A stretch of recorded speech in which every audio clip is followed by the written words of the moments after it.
মেক্সিকোতে বসন্ত বিশুবকে স্বাগত জানাতে প্রাচীন পিরামিড নগরী তেওতিহুয়াকানে জড়ো হয়েছেন হাজারো মানুষ। সূর্যোদয়ের সঙ্গে বিশেষ আচার অনুষ্ঠানের মাধ্যমে নতুন শক্তি অর্জনের বিশ্বাসে অংশ নেন তারা, যা রূপ নিয়েছে উৎসবের আমেজে। আকাশে উঠতে থাকা রঙিন হট এয়ার বেলুন আর পিরামিডের কাছে সূর্যোদয় যেন এক অপার্থিব দৃশ্য। ভোরের আলো ফোটার আগেই মানুষের ঢল নামে মেক্সিকোর প্রাচীন শহর তেওতিয়াকানে।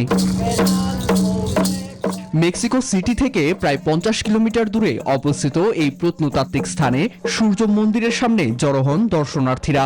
অনেকেই হাত উঁচু করে সূর্যের দিকে তাকিয়ে বিশেষ আচার অনুষ্ঠানে অংশ নেন, যা প্রকৃতি থেকে শক্তি গ্রহণের প্রতীক। বাদ্যযন্ত্রের তালে মুখর হয়ে ওঠে পুরো এলাকা।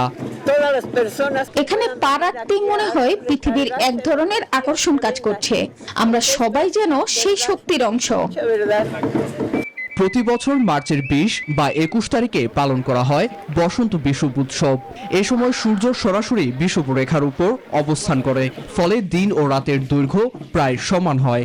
এছাড়া প্রায় 2000 বছর আগে নির্মিত সূর্য পিরামিড দীর্ঘদিন ধরেই জ্যোতির্বৈজ্ঞানিক ঘটনার কেন্দ্রবিন্দু হিসেবে পরিচিত, যা শুধুমাত্র স্থানীয় মেক্সিকানদের নয়, আকৃষ্ট করে বিদেশি পর্যটকদেরও। নীরব দাস, নিউজ 24।